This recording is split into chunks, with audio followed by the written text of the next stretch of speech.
श्री गणेशाय नमः। श्री सीतारामाभ्यां नमः। श्री हनुमते नमः। श्री उमापते नमः। श्री गुरुवे नमः। सब संतन की जय जय। जय जय सीताराम। राधे श्याम।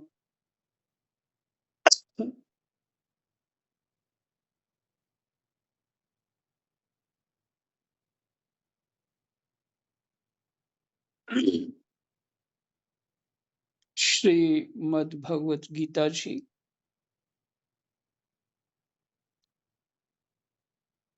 अध्याय 18वां।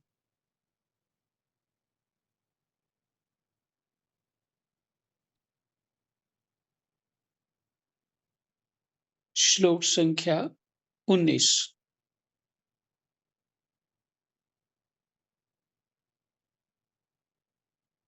भगवान श्री कृष्ण अर्जुन से त्याग के बारे में बात कर रहे हैं।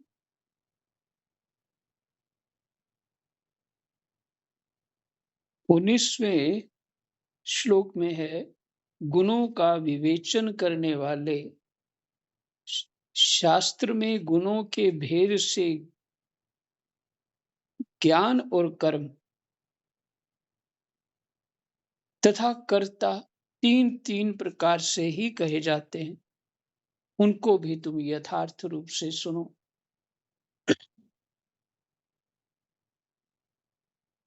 फिर से, गुणों का विवेचन करने वाले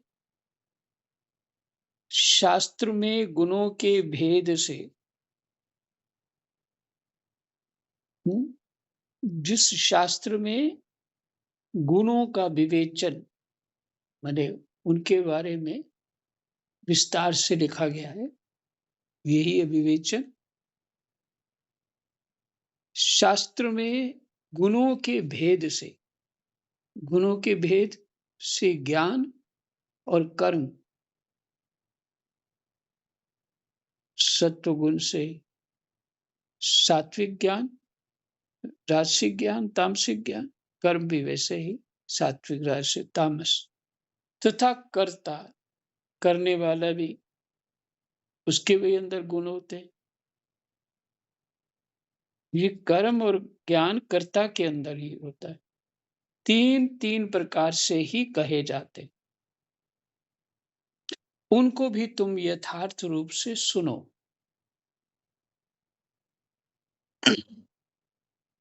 जो पीछे कहा ना, ज्ञान ज्ञेय ज्ञाता, जो तीन प्रकार के हो गए, तो गुणों के भेद क्या है? सत्व रज तम। ये गुणों के भेद से जैसा ज्ञान होगा वैसा ही कर्म होगा। फिर सात्विक है तो सात्विक होगा, राजसिक है तो राजसिक, तामसिक है तो तामसिक। तथा कर्ता,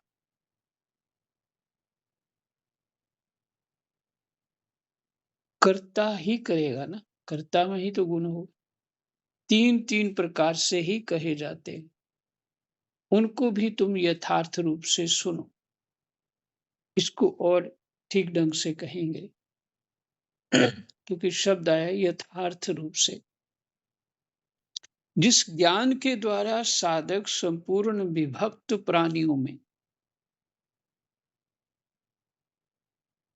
अलग अलग श्रेणी के प्राणी हैं, 84 लाख योनियां हैं, तो अलग अलग हो गए ना। जिस ज्ञान के द्वारा साधक संपूर्ण विभक्त प्राणियों में विभाग रहित एक अविनाशी भाव सत्ता को देखता है। अविनाशी भाव कौन सा है?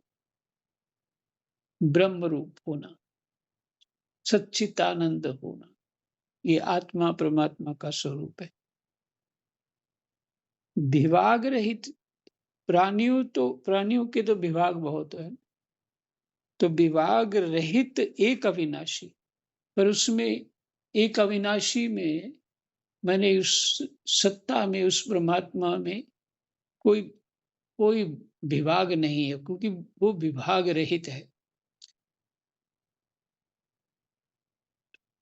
उसको ही देखता है, सब में उसको ही देखता है। उस ज्ञान को तुम सात्विक समझो। पीछे भी ये कई बार श्लोक इससे मिलते जुलते श्लोक पीछे कई हो चुके हैं।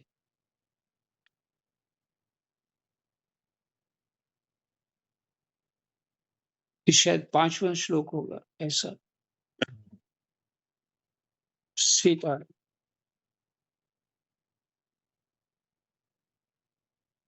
आगे संख्या है 21।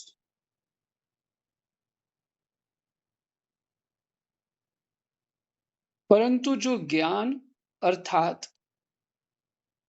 जिस ज्ञान के द्वारा मनुष्य संपूर्ण प्राणियों में अलग अलग रूप से अनेक भावों को अलग अलग जानता है, उस ज्ञान को तुम राजस समझो। राजस ज्ञान कौन सा है? फिर से सुने। परंतु जो ज्ञान अर्थात जिस ज्ञान के द्वारा मने जैसी बुद्धि है वैसे ही ज्ञान होगा उसका। बुद्धि में ही ज्ञान होता है।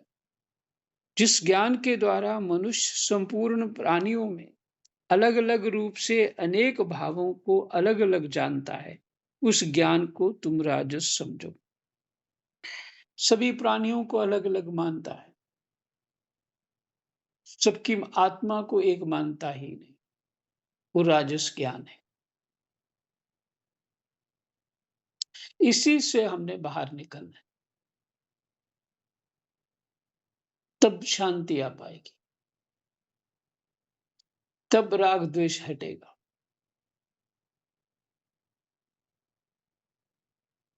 तब आसक्ति से विरक्ति तक जा पाएंगे।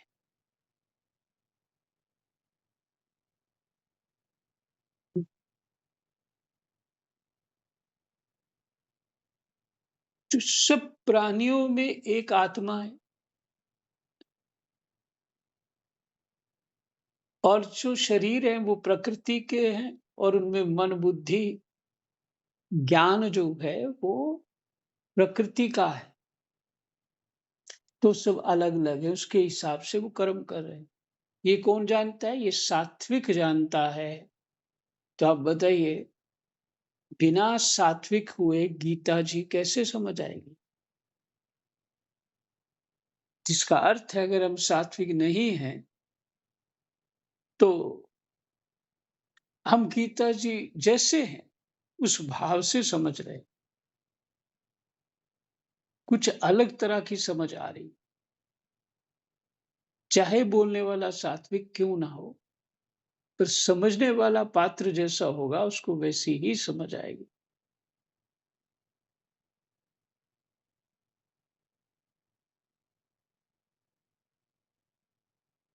फिर से सुनिए। परंतु जो ज्ञान अर्थात जिस ज्ञान के द्वारा मनुष्य संपूर्ण प्राणियों में अलग अलग रूप से अनेक भावों को अलग अलग जानता है, उस ज्ञान को तुम राजस समझो।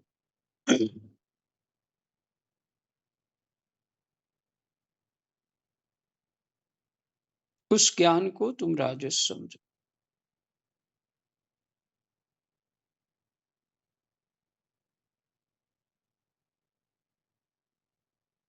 स्वामी जी की व्याख्या भी देखो। राजस ज्ञान में राग की मुख्यता होती है। राग, चाह, क्रिया, पदार्थ और व्यक्ति को सत्ता देकर उनके साथ राग पूर्वक संबंध जोड़ने के कारण सब अलग अलग दिखते हैं। क्रिया न? क्रिया मैंने जो क्रिया तो सब जानते हैं, कर्म, क्रिया, एक्शन जो होता है। पदार्थ, वस्तु, और व्यक्ति को सत्ता देकर इसने किस कैसे अच्छे या बुरे ढंग से काम किया। अच्छा भी हो सकता है, बुरा भी हो सकता है। इसकी तरफ दृष्टि जाती है। वस्तु मूल्यवान है या मूल्यवान नहीं है, और व्यक्ति को ये किस तरह का व्यक्ति है, इन्हीं बातों को सत्ता दी जाती है, इन्हीं को महत्व दिया जाता है। उनके साथ राग पूर्वक संबंध जोड़ने के कारण सब अलग-अलग दिखते हैं। ये जनरल जनरल कैटेगरी की बुद्धि है ये। संख्या 22। किंतु जो ज्ञान अर्थात जिस ज्ञान के द्वारा मनुष्य एक कार्य रूप शरीर में ही संपूर्ण की तरह आसक्त रहता है, तथा जो युक्ति रहित वास्तविक ज्ञान से रहित और तुच्छ है, वह तामस कहा गया है।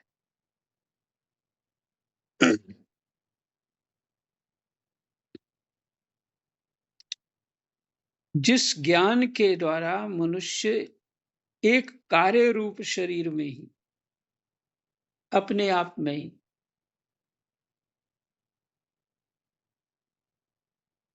वो सबसे ज्यादा महत्व वो अपने आप को ही देता है, ये तामस बुद्धि है। सात सात्विक बुद्धि वाला दूसरों को महत्व देता है, और सात्विक से ठीक विपरीत तामस वाला अपने को महत्व देता है। जिस ज्ञान के द्वारा मनुष्य एक कार्य रूप शरीर में ही शरीर को कार्य रूप माना, क्रिया मात्र के लिए मिला हुआ है, कार्य शरीर में ही संपूर्ण की तरह आसक्त रहता है, बस यही है जो कुछ है। हम्म? अपना पेट पालना, अपनी मौज में रहना और अपने लिए ही जीना, चाहे घर हो या बाहर।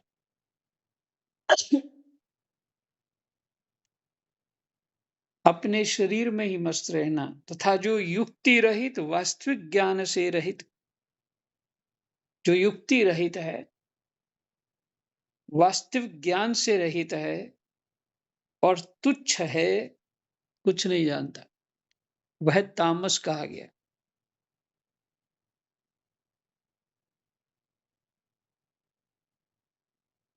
स्वामी जी लिखते हैं, तामस मनुष्य मूढ़ता की प्रधानता होती है। तामस मनुष्य में वह उत्पन्न और नष्ट होने वाले पांच भौतिक शरीर को ही अपना स्वरूप मानता है। जो बोलते हैं ना, फिर स्वर्ग नरक किसने देखा, अभी खा पी लो जो खाना है, जो करना है कर लो, फिर किसने देखा। ये मूढ़ता है। बस शरीर नष्ट हो गया तो सब कुछ नष्ट हो गया, ऐसा मानता है जो।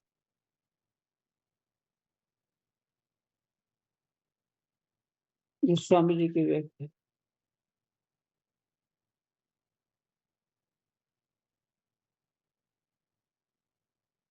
यहाँ तो उन्होंने लिखा है पशु बुद्धि। ठीक है, पशु बुद्धि मतलब सीधा भाव है, जो देखते हैं सिर्फ अपना, इतना दूसरे सी अपने संबंधियों की तरफ भी उतनी वो भावना नहीं होती जितनी सिर्फ अपने ऊपर ही होती, पूरी तरह तामसिक होता है।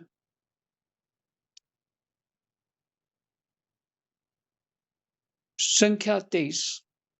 जो कर्म शास्त्र विधि से नियत किया हुआ और कर्तृत्व अभिमान से रहित हो, तथा फलेच्छा रहित मनुष्य के द्वारा बिना राग द्वेष से किया हुआ हो, वह सात्विक कहा जाता है।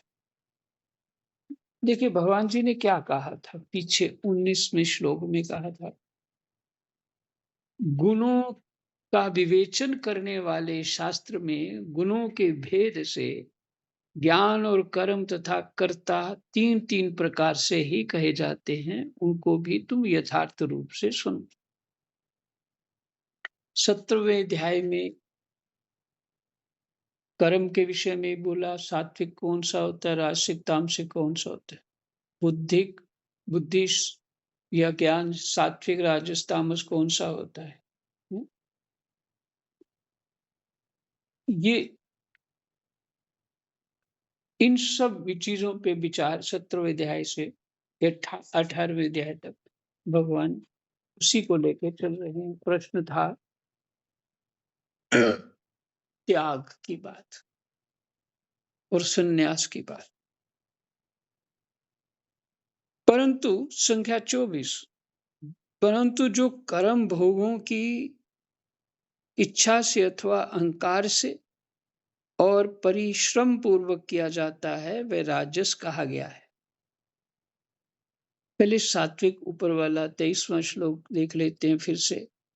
जो कर्म शास्त्र विधि से नियत किया हुआ है, शास्त्र कहता है ऐसे कर्म करना चाहिए, तुम्हारा जीवन ऐसा होना चाहिए, इस नियम के आधार पे तुम्हारा जीवन रहना चाहिए, जो शास्त्र कहता है, कहते हैं उसी का पालन करता है। भगवान कहते हैं उसी का पालन करता है और कर्तृत्व अभिमान से रहित हो। मैं करने वाला हूं ये भी नहीं मानता कि ये जो शक्ति है वो परमात्मा की प्रकृति को मिल रही है, प्रकृति कर्म कर रहा है, प्रकृति शरीर जो है वो अपना कर्म कर रहा है, अपने स्वभाव में है, तो मैं करता नहीं हूं। तो कर्तृत्व अभिमान, मैं करता हूं ये नहीं है, अर्थात इससे रहित है, तथा फल इच्छा रहित। तो जब वो करता ही नहीं होता तो कैसे कह सकता है कि मुझे ये फल चाहिए और ये इच्छा चाहिए। जो करता होता है वही कहता है, और जो जो फल इच्छा सहित होता है, मांगने वाला होता है, वही बंधता है। तो भगवान पीछे कहा ये शायद 17वें 17वें श्लोक में कहा कि जो इस ज्ञान से युक्त व्यक्ति है, पीछे जिस ज्ञान के बारे में उन्होंने बोला है, से युक्त व्यक्ति है,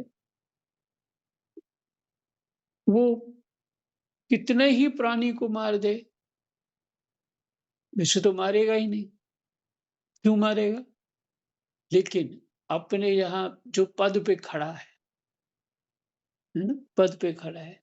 देखिए पद क्या है, किसी को वही बच्चा, उसका छोटे बच्चे का पद है ये बच्चा है, फिर उसका पद मिल गया युवा है, फिर उसको पद मिल गया ये वृद्ध है, फिर उसको पद मिला ये प्रेत है। प्रेत कोई वो नहीं होता, मरने के बाद बिना शरीर के जो सूक्ष्म शरीर होता है उसको प्रेत कहते हैं, उसमें कोई भय की बात नहीं है। और ये सब चीजें इस हवा में, इस आकाश में अनंत अनंत हैं, अनंत अनंत है। कई आत्मा हैं, एक हमारे नाखून के अग्रभाग में कई आत्मा हैं। तो इसलिए जो कर्म, जिसको किसी की मारने की इच्छा ही नहीं है पर उस पद पे खड़ा है, तो पद क्या हुआ, अब ये क्षत्रिय है, ये योद्धा है, ये धर्म का पालन करेगा, और अधर्म को अधर्म का कोई काम करेगा तो उसको रोकना, समझाना, और नहीं माने तो उसको मार देना, ये कर्तव्य है, उसके पद का कर्तव्य है, तो वो कर रहा है, तो उसको उसका पाप क्यों लगेगा, क्योंकि उस पद पे है, वो अपनी इच्छा से तो कर ही नहीं रहा।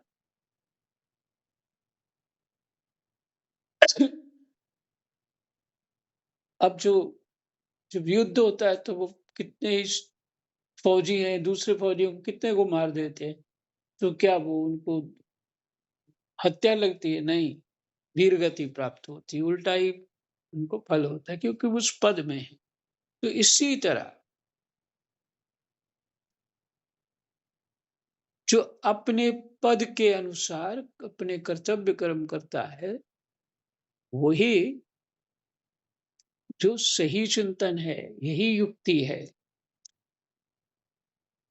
फिर से जो कर्म शास्त्र विधि से नियत किया हुआ और कर्तृत्व अभिमान से रहित हो तथा फलेच्छा रहित मनुष्य के द्वारा बिना राग द्वेष के किया हुआ हो, वह सात्विक कहा जाता है। तो राजसिक राजसिक कैसा होता है? जो कर्म भोगों की इच्छा से अथवा अहंकार से परिश्रम पूर्वक किया जाता है, वह राजस कहा जाता है। तो तामस का तो सिर्फ अपने ही सुख के लिए और कुछ नहीं।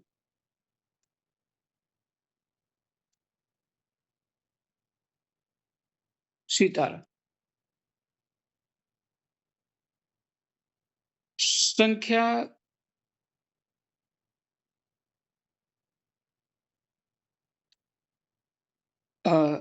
25।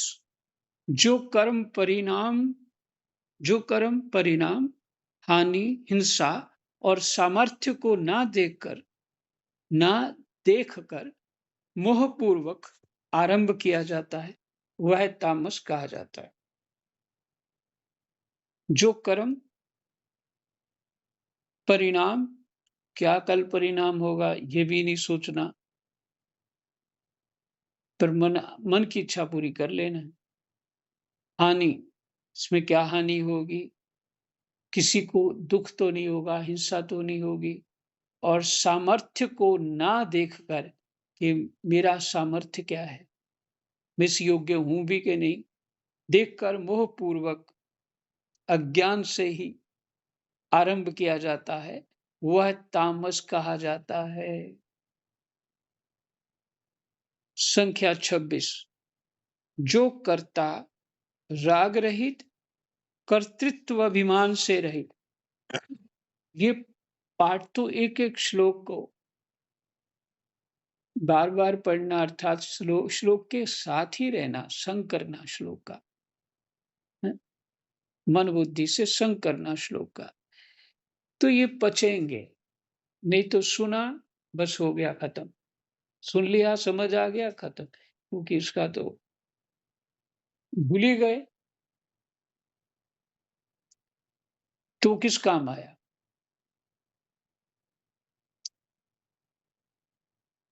तो गीता जी को भूलना तो उचित नहीं है, इसको प्रैक्टिस करना और अपने जीवन में उसका अभ्यास भी जितना संभव हो करना चाहिए।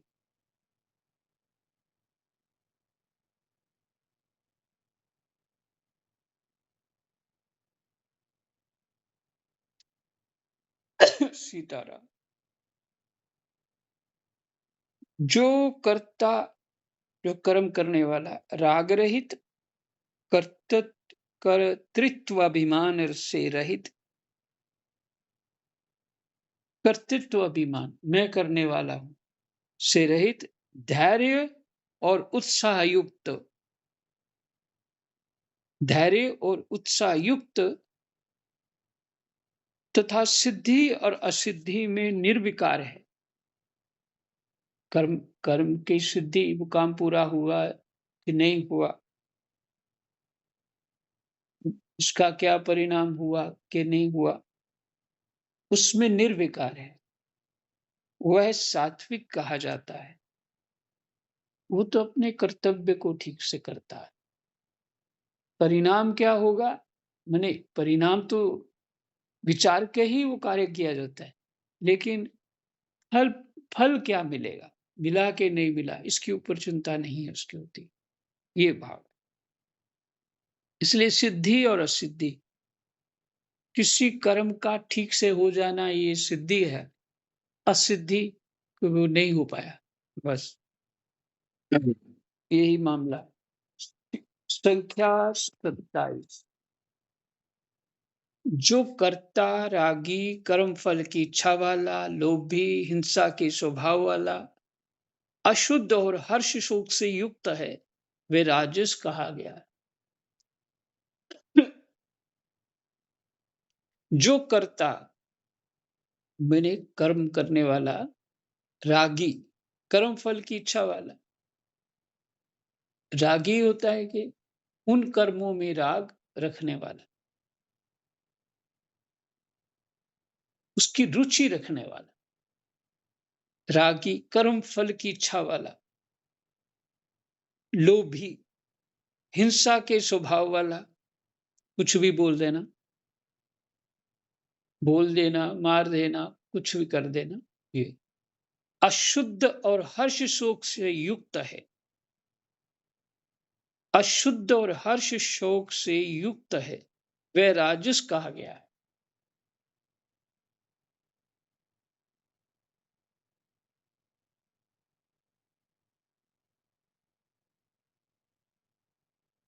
हिंसा के स्वभाव वाला, इच्छा वाला, कर्म फल की इच्छा वाला, लोभी, अशुद्ध और हर्ष शोक से युक्त है।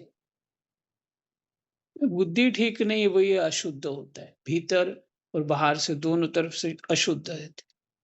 थोड़ी भी सच्चाई नहीं होती, यही अशुद्धि है। सच सच्चाई होना शुद्धि है, और सच्चाई नहीं अशुद्धि। वह राजस कहा गया।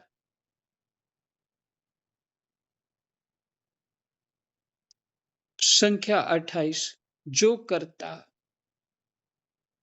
असावधान, अशिक्षित, ऐंठ अकड़ वाला, जिद्दी, उपकारी का अपकार करने वाला, आलसी, विषादी और दीर्घ सूत्री है, वह तामस कहा जाता है।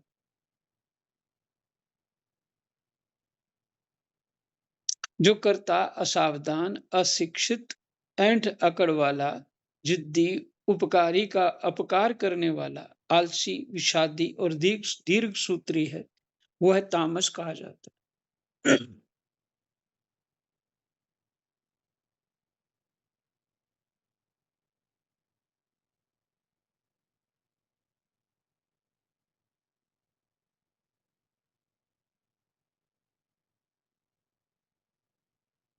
जो कर्ता असावधान,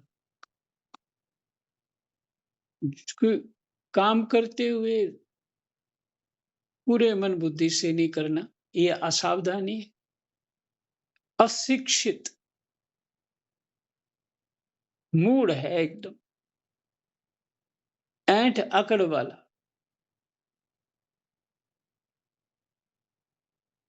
जिद्दी, उपकारी का अपकार करने वाला। उसके ऊपर उपकार भी कर दो तो जिसने उसका उपकार किया, कुछ सहायता की, उसका ही अपकार कर देगा।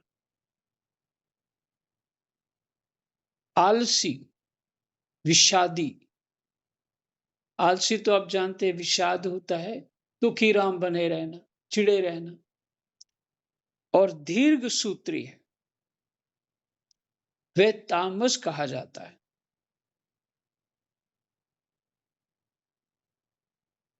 इससे आगे कैसे स्पष्ट करें? ठीक है। संख्या 29। हे धनंजय, अब तू गुणों के अनुसार बुद्धि और धृति के भी 3 प्रकार के भेद अलग अलग रूप से सुन, जो कि मेरे द्वारा पूर्ण रूप से कहे जा रहे।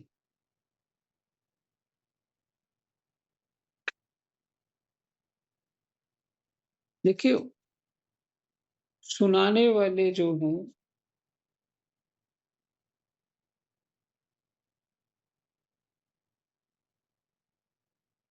उनका भी क्या स्वरूप है और सुनने वाले का भी क्या स्वरूप है। जिनकी रति मति गति ज्ञानमयी है ना, वो सुनने वाले, सुनाने वाले। तो और हम लोगों को ये सुनना समझना थोड़ा कठिन है।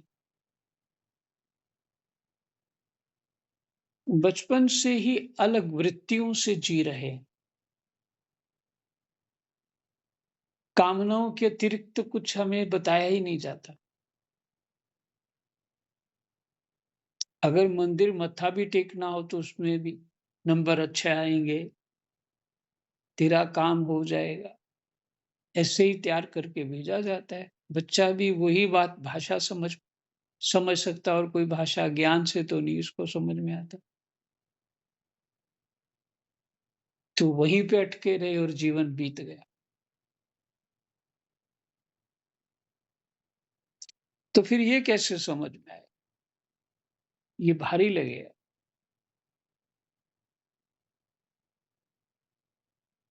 पर जितना भी समझ आ जाए, उस उतना ही काफ़ी है। फिर एक ही बात है, अपना जीवन सच्चाई पूर्वक रहना चाहिए। एक भाव तो समझ ही लेना चाहिए कि मैं आत्मा हूँ, शरीर नहीं हूँ।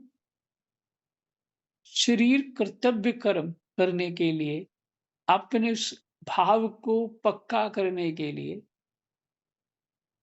कर्म करना है कि मैं आत्मा हूँ, शरीर नहीं। तभी तो निष्काम कर्म होगा, सेवा बुद्धि से कर्म होगा, परमात्मा की आज्ञा ऐसे भाव करके कर्म होगा। तो ये बात उसका परिणाम क्या होगा कि मैं शरीर नहीं हूँ, आत्मा।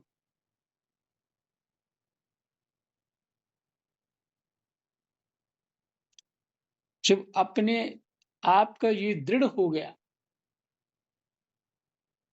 कर्म करते-करते मैं आत्मा हूँ, तो फिर बंधन नहीं मिलेगा, जन्म नहीं मिलेगा।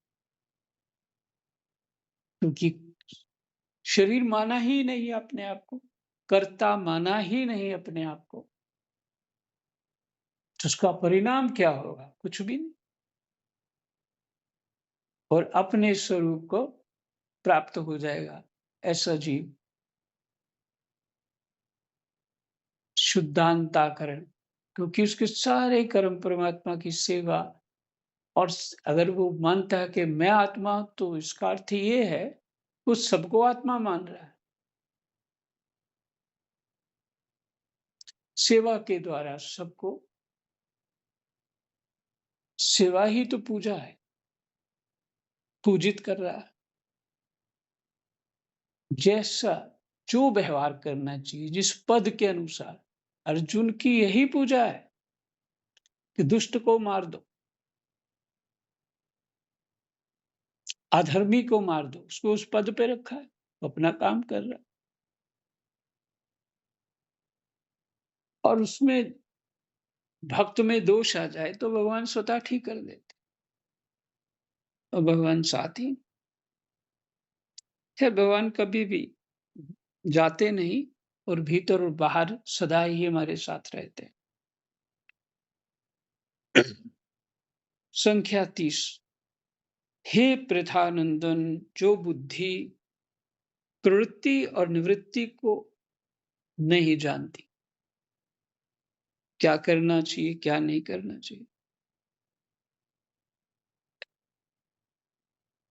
कर्तव्य और अकर्तव्य को, भय और अभय को, तथा बंधन और मोक्ष को जानती है, वह बुद्धि सात्विकी है।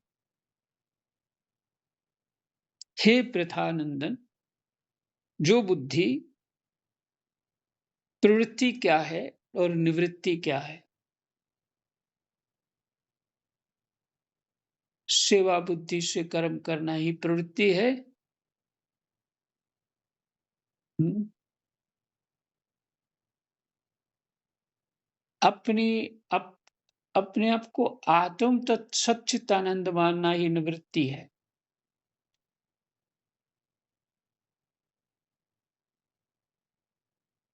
परमात्मा की आज्ञा पालन करना ही कर्तव्य है, ना करना ही अकर्तव्य है। अज्ञान ही भय है और अज्ञान ही अभय है।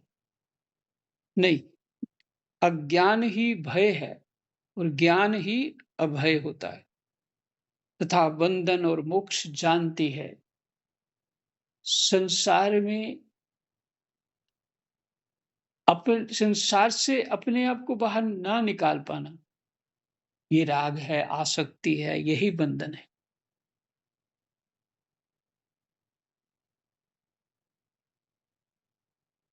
अपने आप को समझ लेना, यही मोक्ष है कि मैं सच्चिदानंद हूँ। वह बुद्धि सात्विकी है। ऐसी जो बुद्धि है वो सात्विकी।